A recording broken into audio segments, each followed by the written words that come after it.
In India, the Vedas and Upanishads, where clarifications about the deep secret of creation itself were composed, I'm sure that astrology needed great understanding of astronomy.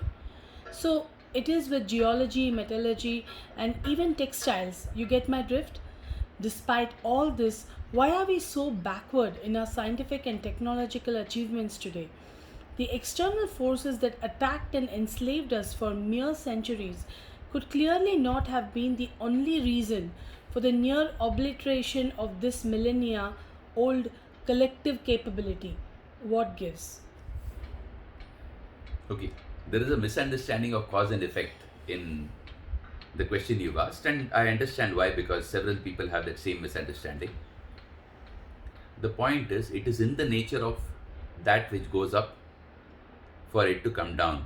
The mere hubris that is generated by the phenomenon of going up itself leads to the downfall.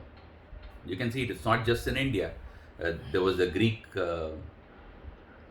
civilization, the Egyptian civilization before that, the Roman civilization after the Greek civilization, and the Mayan civilization elsewhere in Central America. There are several examples. Even the Chinese uh, and the Japanese, they all had their ups, and then there is a down also. This is normal.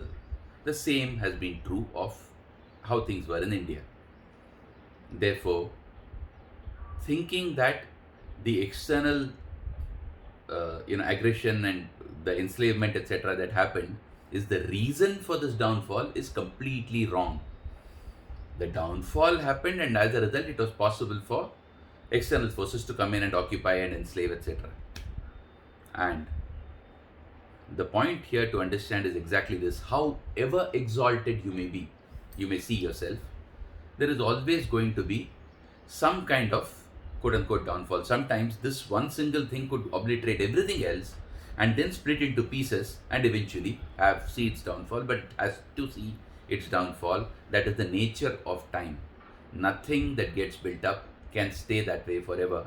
It always comes down. And that's the reason why, spiritually speaking, achievements are useless. Even the so called spiritual achievements are absolutely useless. The only thing that is meaningful is to get back to what you are by default. And the good fortune is that is more exalted than anything that you can ever get to through achievements.